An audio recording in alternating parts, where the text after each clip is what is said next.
Hello, everyone. Thank you very much for joining today's live webinar. I'm Dr. Shah Siddiqui from Neurodivergent Business Consortium.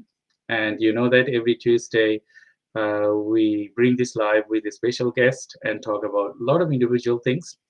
And today we have a special topic to talk about is leadership for neurodivergent individuals. And we have a special guest today, and he was a life savior for me for um, some times ago with a live program. But I invited him to talk about leaderships. He has many expertise, and we're going to introduce him a little bit later. Before I add him to the stage, I just wanted to remind you, if you wanted to ask us any question, please feel free to ask us through the comment box, and we will try to answer your questions. And if you wanted to support us, please support us through all social media, including Facebook, TikTok, YouTube, X, and others. So we have our special guest today, and he is Adam Topno, and you probably know him already. But if those you don't know him, I would request Adam to introduce yourself, please. And thank you, Adam, for joining today's live webinar. Hello. Good morning, good afternoon, good evening, wherever you happen to be in this fine world that we live. My name's Adam Tufnell.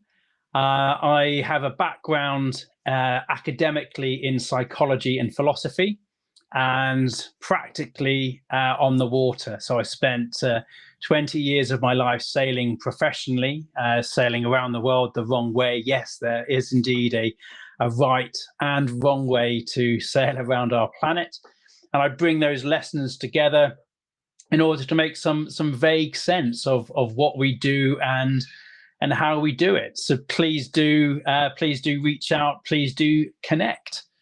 Very happy to be here, and very happy to be just bringing a little bit of a light onto something that really matters and is really important to me. Thank you, Adam. It's been a pleasure to, become friends. I think we know some from internet. I think from LinkedIn, we know each other, and you have been supporting me from then since. And when you work with neurodivergent individuals, sometimes it's very difficult to understand their needs, because some of them, majority of them would be that okay, they are not, don't want to say anything about their needs or desire or so on. But working with neurodivergent people, pushing them to ask them to refine their boundaries and doing a lot of individual work. I think you are supporting many individuals. So we will talk about that, how you can improve your inner capacity being as a leader, because mostly neurodivergent people, you will see that they will introvert it at the first time, but with practice and mentoring specifically, they become good leaders, because they understand introvert, they understand extrovert and ambivert, all of those things. So to our viewers, thank you very much. We just have a message from Mark Ewan. Good morning, everyone. I'm just showing, I haven't received the message yet on my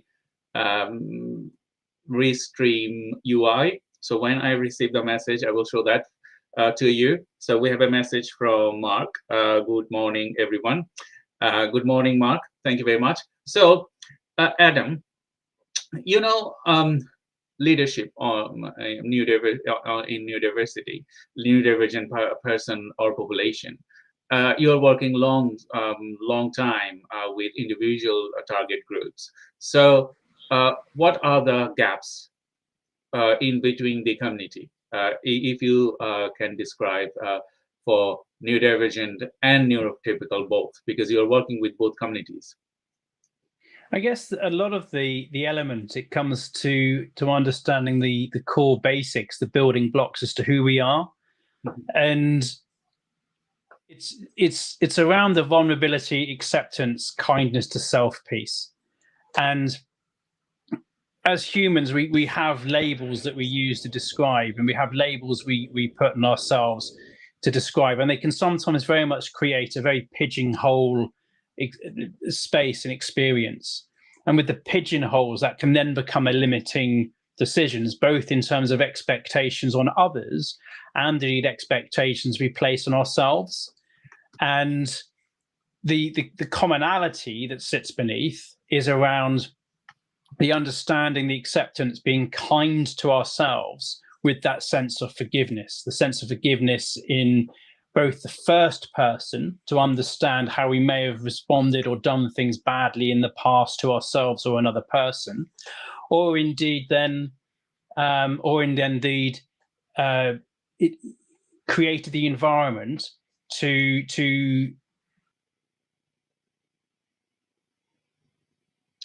Sorry, I think it's just a little bit stuck on Adam's side.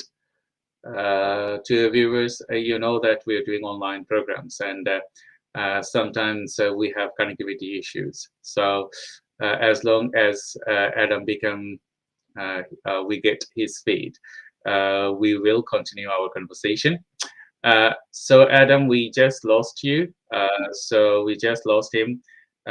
That's okay, because as you know that we're going to be talking leaderships today, and understanding neurodivergent and leaderships. He's back again. Just give me a second. I'm just adding. We just lost you for a couple of seconds. Adam, please continue your conversation. Thank you, my friend. It's the space ultimately is around the commonality being the importance of sharing vulnerabilities, sharing failures, and sharing fears. Mm-hmm. And in terms of the understanding of who we are, what it is, and how we do it, if we believe and have high expectations, so one of the leadership pieces around that specific focus, there's a couple of threads around the actual basics as to what that makes. One is you don't need to have, I use it with my boating background, you don't need 4 stripes on the shoulder. You are the captain of your ship. You have the 4 stripes. So we all lead in all that we do. We all lead in the way that we turn up each day, every day. In the way that we lead, how we're kind to ourselves and those around us, the people we meet randomly, those that we have those longer term relations with. And having high expectations, the kind of core basics are around the having high expectations. Always have the high expectations. With high expectations, you'll find that people will find a way to exceed those expectations. So you have the high expectations, and when someone does something, catch them doing something right. Reinforce the good behaviors, reinforce those positives, because that's very much where the space and the opportunity for the development of self and the development of togetherness actually then walks in. Because with that, like you said earlier, it's around anyone with a mindset of expectations, anyone and everybody has the aptitude and potential to become a leader with formal recognition of being the leader. And all it is, it's just something as in the same way as someone would go to the gym to exercise muscles, to build muscle strength. It just takes practice. And with the vulnerability piece, if we avoid the language, again, we tend to cripple ourselves in the language and mindset that we use. We seek this whole concept of the perfect solution, of being right and avoiding being wrong. Whereas we can create an atmosphere and environment of being kind to ourselves by simply just shifting the mindset away from what's the right decision in this moment towards one of what's the least wrong thing we can do right now, given the set of information and circumstance. Because with hindsight, which doesn't exist, I think we again lost Adam. We will talk about it more when he is available, because I think he's again. Yeah, sorry, Adam, we just lost you for a couple of seconds again.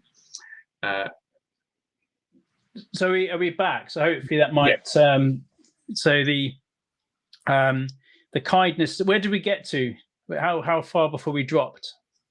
We're just talking about inner beliefs and combination. So the belief mechanism around if we create the space so that when we're making the decisions, and in terms of if we are in a leadership position promoting leadership in others, or if you're in a followship position, you can still create and bring change in the people that both lead you and follow you by simply just adopt. I say simply, it's a big step. I think we again lost him.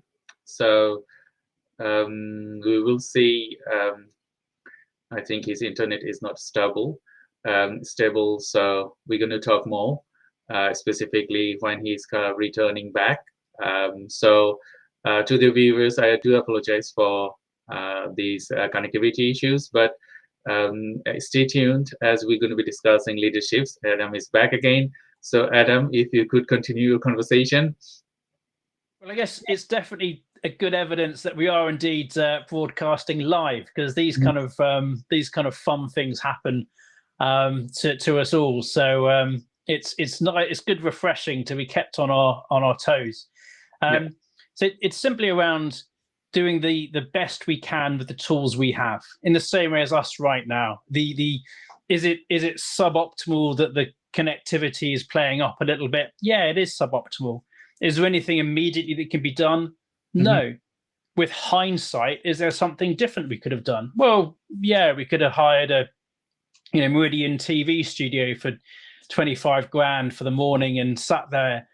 But do we have to do that? No, it's around creating the decision, the mindset, the attitude, the mindset, the choice that actually draws the element together, so that when we come to make the decisions, we do so in a way where we allow the aptitude there could have been a better one, although we wouldn't have known the better one at that time.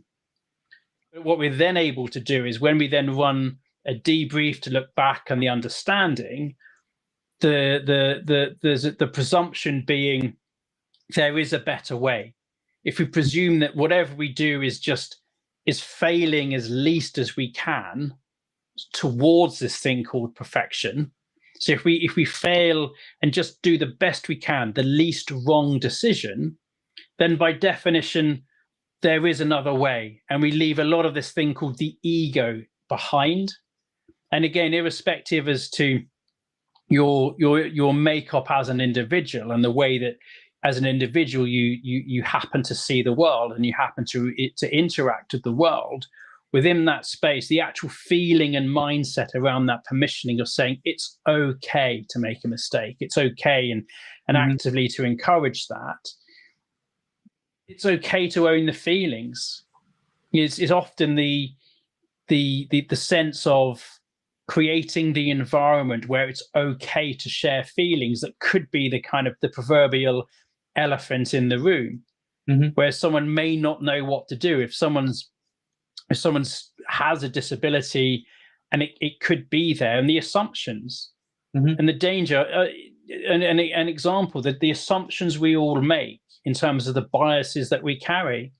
One of the most important lessons I learned was I was running a live audio event a few months ago and invited one of the audience to join. It was a LinkedIn audio event. And I'm there saying, oh, if you see on the screen on the lower right hand, there's the button.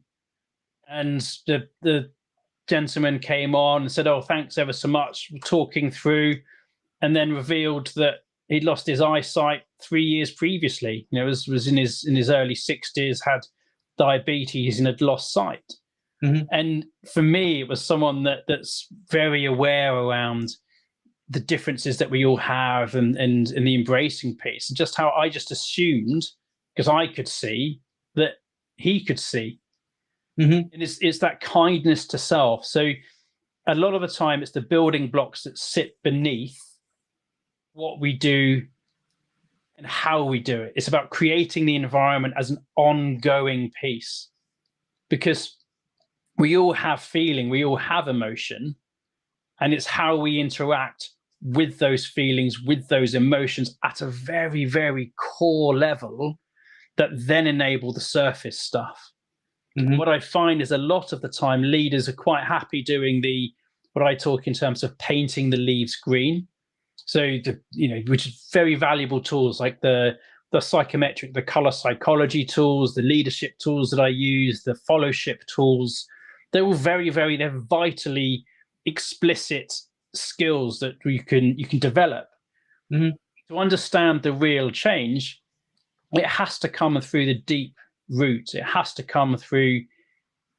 I'm not sure if we may have dropped for a moment then, but any long-lasting change has to come from nurturing the deep root cause, like bringing the change over a period of time where we start by looking in the mirror.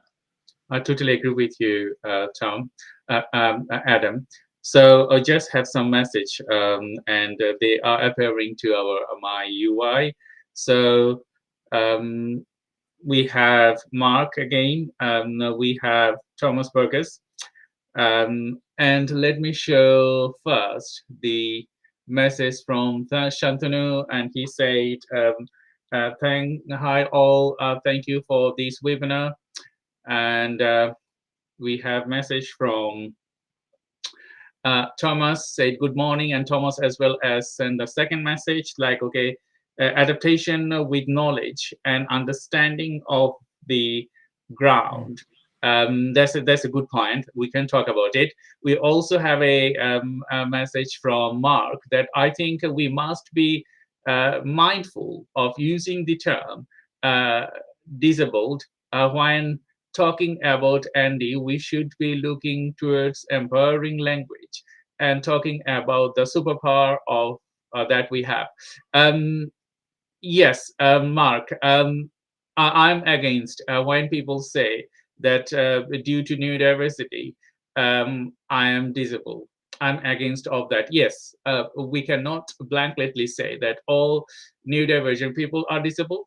Sometimes, yes, you know that we fall in high spectrum and lower spectrum and learning difficulties and a lot of individual things. So if we level those up, that's we cannot do. But sometimes, as we say, some of us we think that we have this power or superpower. For me, our genetic mutation, those people there in the high spectrum or mid spectrum, is different than normal neurotypical people. So we are not disabled. We are, the nature created us like this. So this is a different mutation than as usual for a neurotypical person. So sometimes you will see that most of the neurodivergent person, they will be very much creative. They will be very much knowledgeable. As well as they will have some specific needs, and those needs, if we nurture them, they will become successful to support individuals. Adam, I'm just going to share a story of mine. And we can talk about it because we are talking on neurodivergent empowerment and as well as leadership.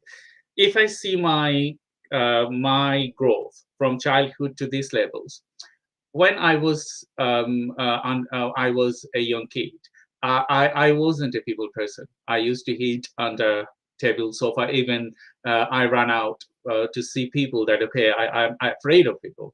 I was hiding on the sofa, under beds, and maybe hiding behind my mom. That person and this person is totally different in terms of understanding, in terms of leadership, in terms of getting more exposure or getting more things done. So do you think that when we talk about leaderships and when we talk about career developments, others, do we need to consider our past, or you need to change our past to become successful? How we can balance them together? I could balance it because my mother was the one that she hold my hands and said, okay, you are good at this, so you are good, you are not bad, so concentrate on the good things rather than bad things. So I was always concentrating my success rather than my failures, as you previously said that, okay, we need to consider both, because if you have failed, that's different, but you also will have success. So if you combine them together to grow more, that will be a great thing to do. So what is your suggestion to many of our audience today? Some people, they think, okay, I'm not good for nothing, I cannot do things, and I cannot grow my leadership skills, or I cannot grow my specific things. What they should do? That's a fantastic question. I guess there's just scribbling some elements down, and just in the Mark piece, I think Mark, absolutely, the language we use is absolutely crucial. And I'm aware that I used the word, was it disabilitated or disabled in that space. A lot of the time, it's difficult to find, and I think what we've identified is it's very easy to then be fearful of getting it wrong, to not say anything, as opposed to have that as a conversation, at the same time as recognizing if you have no relationship, if you've got someone with no relationship with ND individuals, then the fear of getting it wrong and getting into trouble can outweigh the need for doing so, although there's positive intent. So it's around the responsibility that we can all have to do the permissioning piece, to encourage the attitude where, even to consider that someone's then running in terms of the space of the context of someone feeling browbeaten, they're good for nothing. It's easy for you because, Adam, it's easy for you to go on and do a live because 1, 2, 3, you used to sail boats, you're used to talking to groups, your personality is extroverted bias. It's easy for you because, for Shah, it's easy for you because it's easy for you because, well, you're a doctor and doctors can do these things. And so it's easy for Mark. Mark, thank you so much for the feedback, and everything is greatly appreciated. It's easy for Mark to write stuff because he's familiar with how the system works, and actually it's the space that we can all have to the permissioning piece around the step between wallowing in the past. This is around this sympathy and empathy. Sympathy is limited by way of use. If it's sort of in that first person, it's sympathy is where we enter into the space of engaging in the first person emotion of the other individual. Empathy is with that understanding, and the understanding of someone being in a space of not feeling they can do anything is around. There's two threads really. One, if you're in that support person, is to listen and understand what is the root cause of that feeling. And I think some assumptions. So are we back again? Yes, it was just a little bit glitch. And so Adam, we have some more thoughts. I'm just going to share them. So as I said, Thomas, I know him personally, and he's doing great work in the community. He was an ex-soldiers, and now he's supporting veterans with his Silver Warrior branding, CIC. And he just said, adaptation with knowledge and understanding of the ground. You know that when we work, you already shadowed this conversation, like we need to adapt. Knowledge adaptation is the core thing for anyone. They will play on the ground, because when you go to a new field, if you don't know the field well, and if you don't have the knowledge, you will fail. It's like football or cricket or something like that. When the field is not properly done, and if you don't have the proper atmosphere in the playground, or as Thomas was ex-soldier, so in the battlefield, we cannot do. And it's similar, I think. And I have seen for myself and mentoring many people around me, and that you need to have the knowledge and you have to have that adaptation, because without adaptive capacity, you cannot increase your capacity. So what is your intake on that? Like, okay, do you have to be adaptable, or you can do without being adaptable? How this is a really quality question. And Thomas, I smile as soon as it is such a ex-mob statement in terms of the kind of adaptation with knowledge and understanding of the ground is very mob related. So I kind of smile at, but it's one of those things where the military can provide some incredible spaces, and those few words have such incredible depth. There is no change, and I give you an example. During the early times of kind of COVID, so it would have been about 2020, I'd already shifted quite a lot of the stuff I was doing online anyway, and I was running an event that was about to be cancelled because, and we may have just frozen for a moment. I was running an event that should have been in Bristol, and I said, no, let's keep the event. Let's make it even better than it should be. There was a couple of mindset things. First of all, they had an events company that was then trying to create an online event to be the same as an in-person. And I was like, we need to get, the events company isn't helping. We just need to lose them, because it's not the same. It can be as good. It can be better, but in its own way. It's a different thing. It's sort of like a night and day. It's not good, it's not bad, it's just its own thing. And we created this space, and there's the best ever turnout. We had people jumping in from around the globe, and the most they've ever had was 12 people. And we ended up with 90 odd people at the beginning of the day at 9 o'clock, and we had 87, 88 at the end, which is fantastic, with dropout and people apologizing for dropping out. So the engagement was incredible. And one of the things that stands out, there was a lady, and it was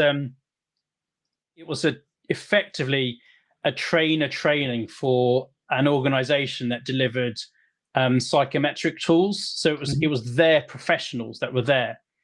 And one lady commented and said, and I was basically saying, it doesn't matter whether you want COVID or not. It doesn't matter whether you want there to be this thing. It exists. In the same way as when you're at sea, just by going through life, you don't want to get hit by a gale when you're sailing. No one's ever been there, and Thomas will come up with a mob equivalent stuff, whatever the. I get mistaken for being ex-Navy, never Army for some reason, Thomas. But there will be a kind of Army equivalent in terms of that whole. When the weather is pouring down, you don't wish for it. However, when it happens, you deal with it, you process, and you learn from that space. Lady came back with was, Adam, if it's all the same to you, me and my clients will just sit this storm out on the beach. And my argument was, you're a professional. You don't have the pleasure of doing that. You're in the storm. I mean, if you want to run with the analogy, the beach has just been washed away, and now you're at sea up the proverbial creek without so much as a paddle, let alone boat. And the adaptability piece comes back to, well, what's the problem with being adaptable? Why might, if we indulge in a little mind reading, why might someone be afraid of embracing adaptability? And we're going to come back to those the five core emotions: anger, sadness, fear, hurt, guilt. So when we break it all down, let's just assume I'm afraid, because let's just assume fear, because anger, sadness, fear, hurt, guilt. Why might I be afraid to embrace the behavior we label as being adaptable? Well, I could get it wrong. If I keep as I am, then you can't guarantee that if I change, I'm going to change for better. If I adapt my behavior, it could be for the better. And that works as an argument if something called time didn't exist. Mhm. But unfortunately, time is ever moving. You can never, there is no thing as back to square one, because you'll always have that knowledge. So you can't help but have that experience and learn from. I see someone's written in that space around the learning from mistakes. Absolutely, learn from the successes, learn from the failures, and be open to adapting, be open to that space, because whether we like it or not, like the lady that was like, I don't want to sit in this, I don't want to be involved in this storm, Adam, I'm going to sit on the beach with my clients. How can you do that? There is no sitting on the beach. There's a global pandemic. You have a load of choice. I had a client in the States during that time that was saying, and it's very much around living in cause. So when we talk about living in cause and being adaptable, but owning the world that we create, that I create as an individual.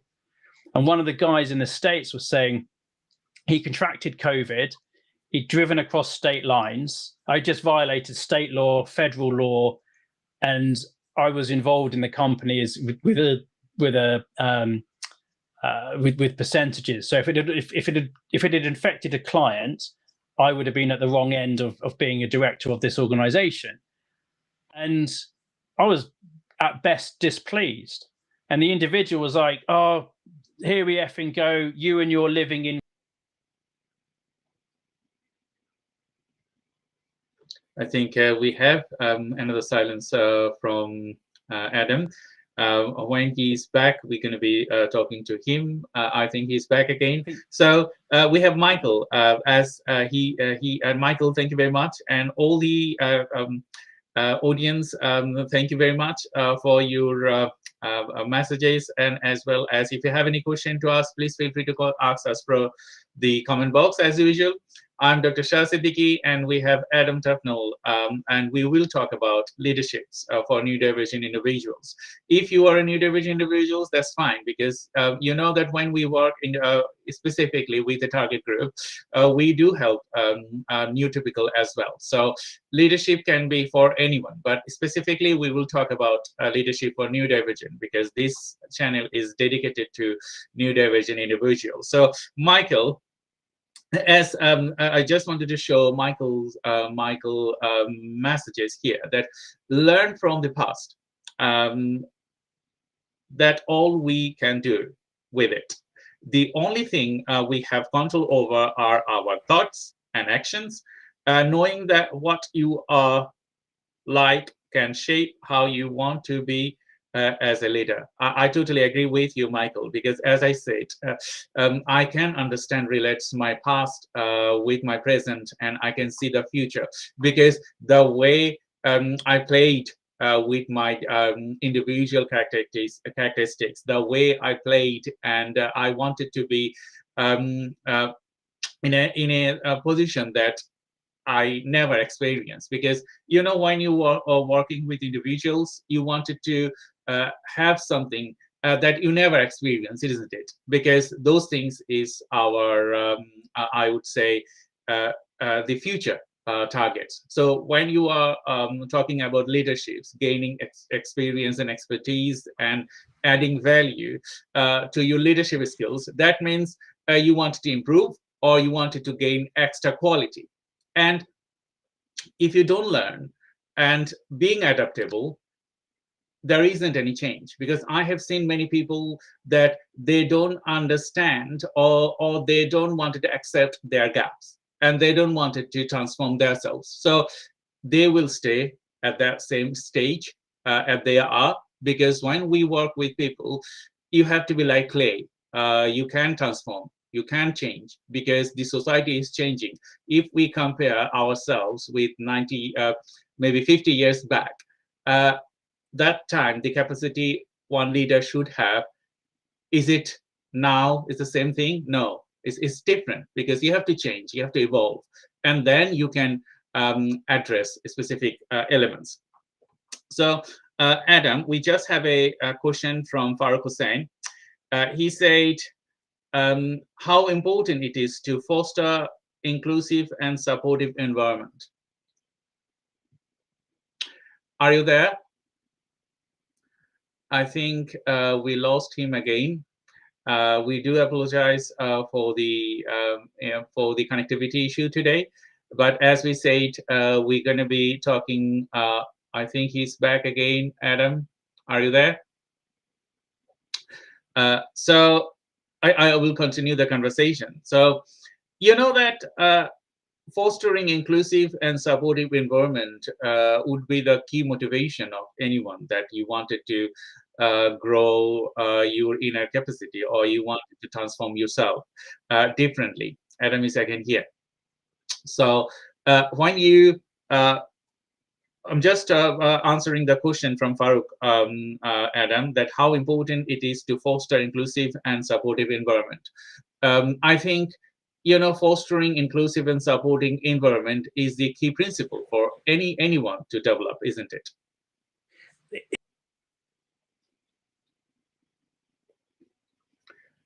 I think we're having issues again. That's a really critical. Frank, I would ask you to consider what's the actual question we need to ask. So this is this sort of a slam dunk. It's almost the what prevents me from realizing this is important. And again, this is the kind of for me, it's around that whole the mindset piece, and that links into kind of Thomas's actually what Thomas has written here, the hard to choose the fight when you're in it, and Michael's kind of commented, and that actually also Michael's earlier comment where he writes here, knowing what you are like can shape how you want to be as a leader. So actually there's a bit of a tweaking there. So in terms of how important is it to foster inclusive and supportive environments, it's critical. What would I then need? And this is where the negative loaded question set. If I were to have a block or an obstacle in the way to prevent me from doing this, what can I do? So to run with the analogy that Thomas is shared here, have to choose the fight when you're in it, 100%. However, what you are able and where you do have agency is you can choose how to fight. If you know that at some point the only certainty, I guarantee you tomorrow, the only thing we know of tomorrow is uncertainty. That's it. So now we know uncertainty exists and it's the only thing we can guarantee. By definition, uncertainty ceases to be as uncertain, because now we've shaped the question to what tools do I need to choose to obtain to manage and process that uncertainty, so that when I'm in the fight, what can I do? What choice do I have within what's in my scope, what's in the arc of fire, that I do have the ability to choose where I direct the fire, and where I then can choose to reframe from sort of the war fighting language into the sense of the more of that self-forgiveness piece. And bringing that into Michael's comment here, the knowing what you are like can shape how you want to be as a leader. It can. And actually, this is where the responsibility, irrespective as to your own personal makeup, taking that look in the mirror to understand who you are, what are the building blocks of your personality, what makes you who you are, and being happy to say, actually, this is me, it's on me, I own this. And actually looking at, this is where the superpowers comment comes in, and recognizing that we all have these, everybody has these incredible powers of superpowers that can influence themselves as much as everyone around them. When you start, I mean, one of the programs I've just run, I've just was working with a lady who lives just south of Moscow, and I was doing the course wrap up in terms of just a chat. You know, where did I fail you? How did it go wrong? And the feedback was interesting. I said, "What change did you notice in yourself?" Because I feel different. I said, "Okay, has anyone said anything to you?" She goes, "No. I mean, well, my boyfriend started being nicer and saying please and thank you and smiling at staff at staff in shops." And I said, "What? As a result of what?" She goes, "Well, I didn't say anything. I guess he's just copied my behaviour." And in terms of that, as just the most beautiful anecdote, in terms of just what we can all do as individuals to create that space, to own who we are, and just come back to the core basics of what do we need to do to come back to the what could empower the Frank's question, how important is it to foster inclusive and supportive environments? It is. So why am I choosing to only get 4 hours of sleep and inhibit my ability to make clear sounded decisions? Mm-hmm. Why am I choosing to ignore the importance of breath, of gratitude, of daily gratitude practice? It's not just touchy-feely schmuck. It's not just the soft skills stuff. But this is the, oh, Adam, it's all touchy-feely. It's just, you don't really get it. It doesn't work in practice. Well, if it works on literally a sinking boat, when you're up the creek and the creek's full of it, and it's all having a bad day in the office, and I would challenge. I mean, we've got at least one person in the room here that's ex-mob. I would challenge everyone to actually say, when the proverbial hits the fan, what we do and how we respond, how we've geared ourselves, how well rested we are, how open we are to the failure, how badly have I got this wrong in creating this environment that creates the opportunity for everybody to shine.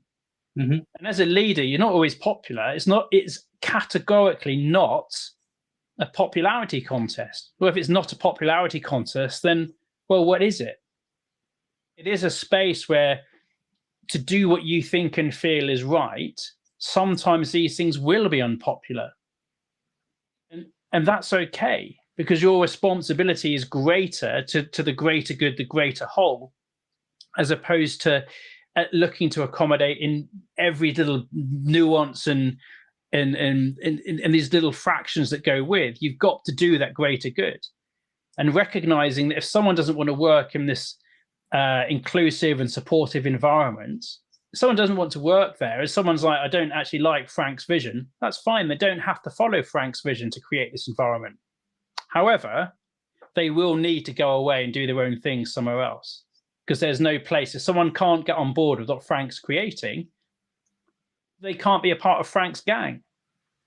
I totally from agree. That leadership, he has to, and that's the thing. And from Frank's perspective, if someone's given the scope, that's where the leadership comes down to the core. Again, we come back to the core feeling. Why might someone not want to have a conversation about get on board or leave? Well, it's that prickly feeling we have. And no matter what sector, this is how I'm able to kind of work cross sector, cross industry, because we're all humans. We all have feelings, and ultimately we all have the same underlying issues. Well, I could say something to Frank, but I might hurt Frank's feelings. That's got nothing to do with me. My responsibility to Frank is to share feedback with Frank that I deliver with positive regard and I deliver with genuineness. Mm-hmm. Frank's feelings is down to Frank. It's not for me to mind read how Frank may or may not feel. My responsibility to Frank is to be absolutely honest and genuine. And no matter what Frank's done to me or how upset I'm feeling, is to maintain a really, really high level of positive regard, knowing that Frank is an amazing individual with some incredible superpowers. In the same way, if this whole point of someone doesn't want to buy into this space of being in an inclusive and supportive environment, well, they're a great human doing their thing in their own way. It's a kindness to self, and it's the whole building blocks to being kind and being open to that feedback. I totally agree with you, Adam. But I have seen many organizations and many peoples. They are bringing new themes and working with individuals. But sometimes you have to be you have to have a capacity to recognize other people's needs and desire.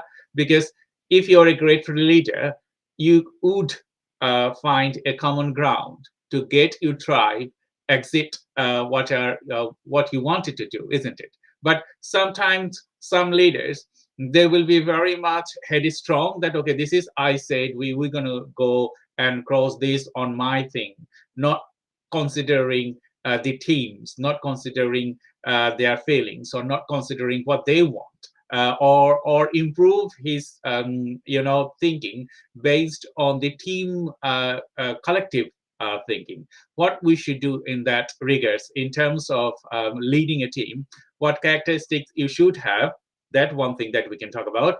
Another thing that in between team members, what should we do in considering, like, okay, we have a leader and leader has asked us to do something, how selective we should be to obey commands.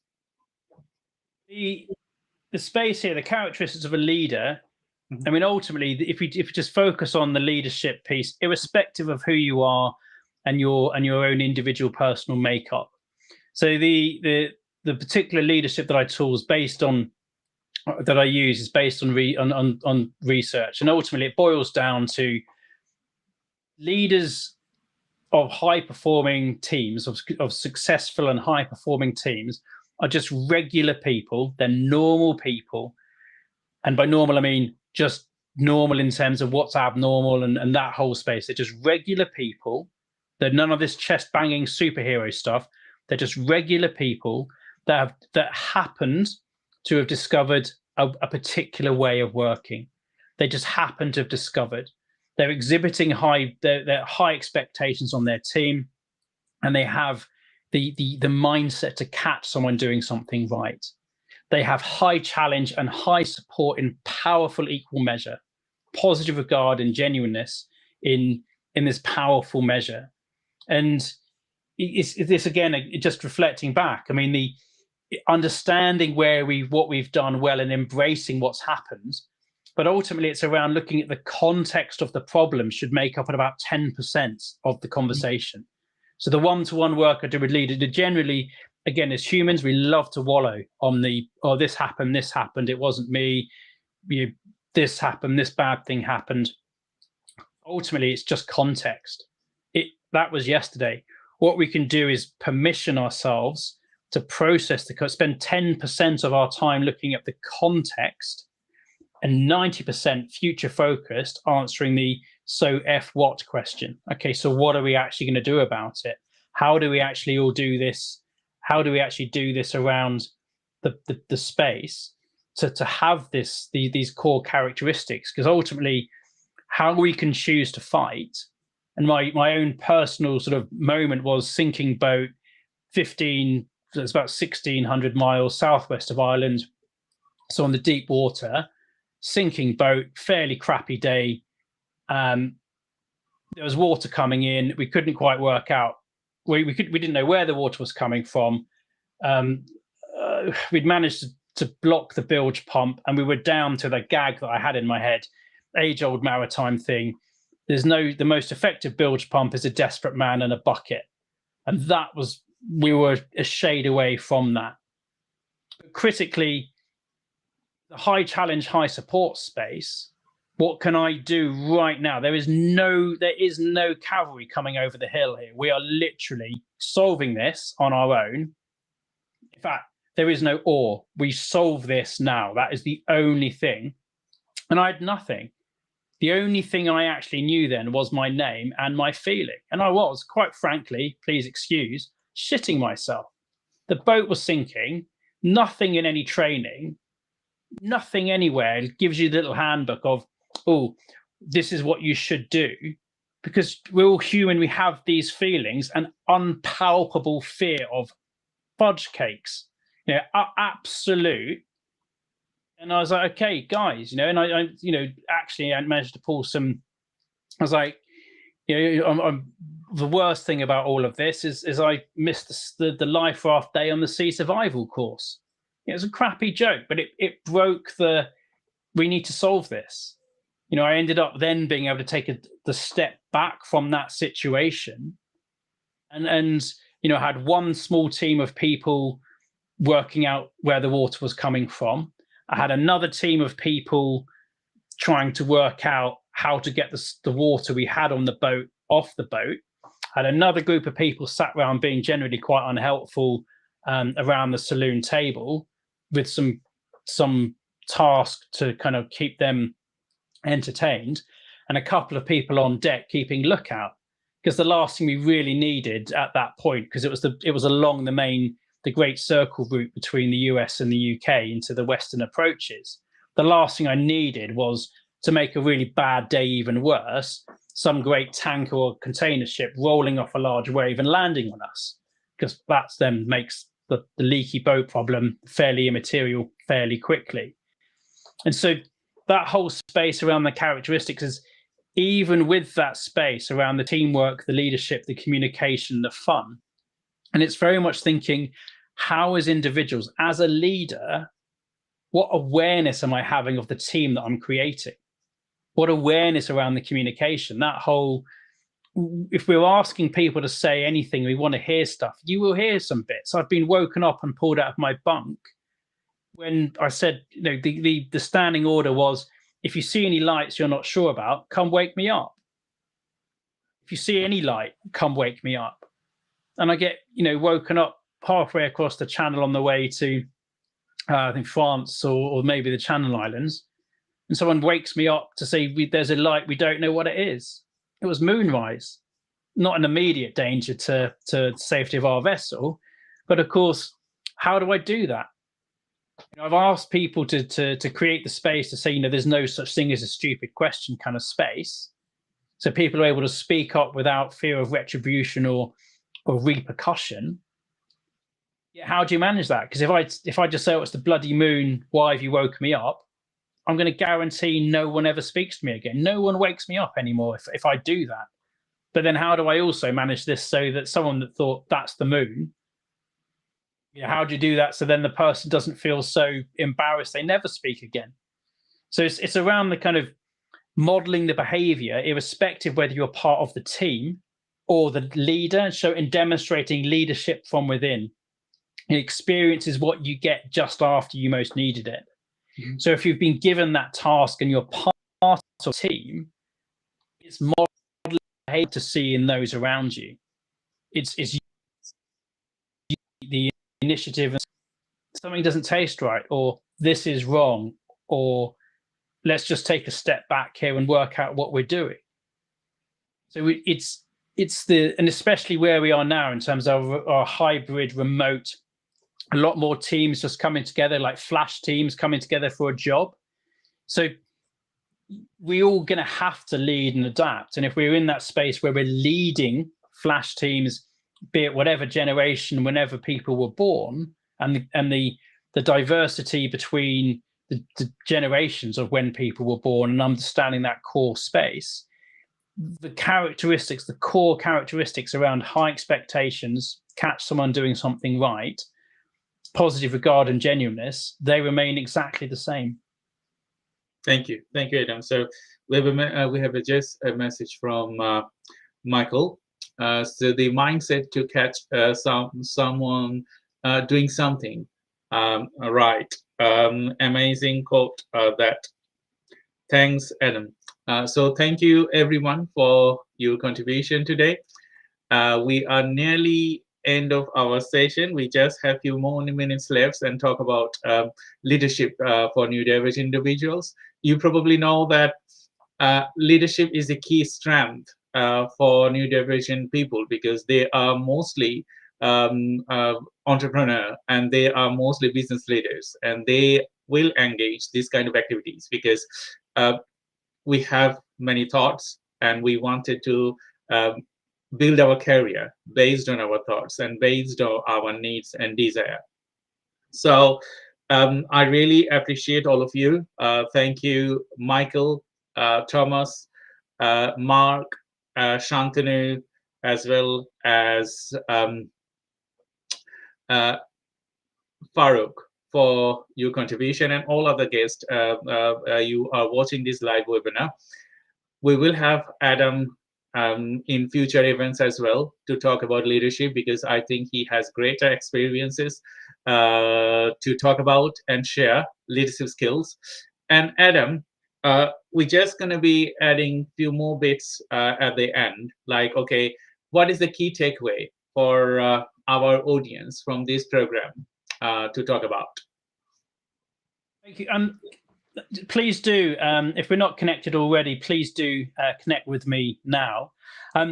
Thanks ever so much for the question, and I'm going to invite everyone to write an answer to what is your current key takeaway and hold on pushing return, because just to see what have the two of us communicated with your contribution. So please do share your current key takeaway. For me, the critical thing that we can all do is, and thank you so much for the feedback. I'd love to take credit for that, but it's the catch so I'm doing something right, the whole high expectations piece. Ultimately, the key takeaway is the importance of being kind to yourself. Mm-hmm. It's so important to just, and what does that mean? It's whatever it needs to be kind to yourself. Some days are so awful, they are so shitty. Some days are just so bad. Give it up. Just go home. Just that kindness to self. Live to fight the other day. Go and get a decent night's sleep. Reset and do what you need to do. It might just be take that break from the screen. It might be just go stand outside in the rain and just go, ah. So the key takeaway for me is be kind to yourself.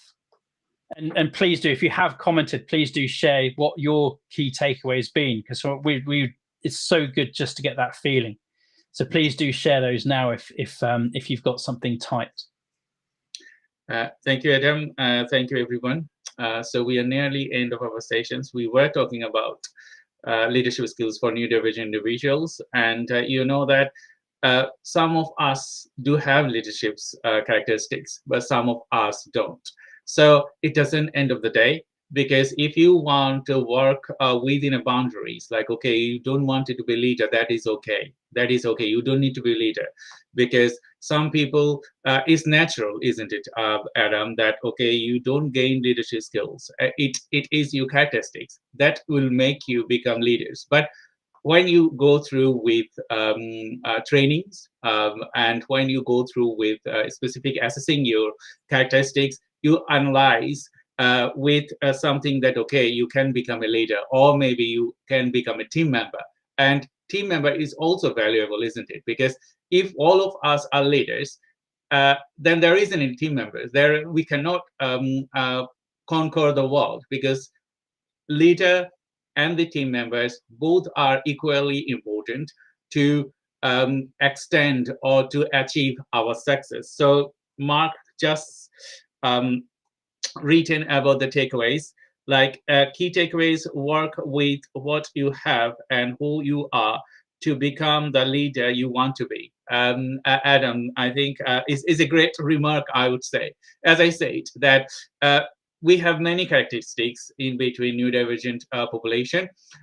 Some of us has great characteristics to become leader, some are not, but that's okay. As I said, you have to, as Adam said earlier, you have to trust yourself. You have to be kind. That's the core thing. If you become kind, that will give you the enormous possibility to do good work, and that good work will lead you to success. So we are just nearly end of the session. So I just wanted to ask Adam your closing remarks to the audience. Thank you so much for coming along and playing today. Thank you so much for engaging. Thank you for inviting me. I guess my key thing is, I'm if anyone would like to just do a free leadership assessment thing around the positive regard and genuineness to see where you are, very happy to share that. Please just connect and ask. I'm going to just follow up with what Michael's just written here. His key takeaway: work with what you have and who you are to become the leader you want to be. So we can only do the best we can with the tools we have. The choice we then have is, when is the right time? So by right is when's the least wrong. There is no right time. There's always other stuff to be doing. When is the time? Today is the answer. But when do we want to actually develop the tools that we currently have in order to become an even better version of ourselves? So yes, absolutely, work with what you have to be the leader that you want to be, and ask yourself, what is it that I need? What more? You know, we all have coaches. We both have coaches sat here We have different coaches for different flavors of the things that we do. So be kind to yourself, and just remember that we can only do the best we can with the tools that we have. Now, that's the forgiveness piece. We can only do the best we can with the tools we have. What you are able to do is choose to enrich the toolkit. Thank you, Adam. And please stay on the line. I'm going to say bye-bye to the audience. I just have a last message from Mark. I just going to show you. We're just going to be getting a few more minutes. So key takeaway from me is to remember it's about leading ourselves and others. Hope that makes sense. So thank you, Mark, and thank you, everyone. Thank you, Adam, as well. Please stay on the line. I will just say bye-bye to the audience, and we will just have some catch-up afterwards. So thank you to all the audience for your communication today, and let us know your messages. And we have a lovely discussion today. I'm going to welcome you again next week with another episode of NBC, Neurodivergent Business Consortium. We will talk about local contribution. So we will have a special guest next week with us. Until then, please stay tuned and please support us, because we need support from you. And please let people know that we are doing great stuff in this webinar and with Neurodivergent Business Consortium. So until then, until next week, stay tuned and bye-bye, and thank you.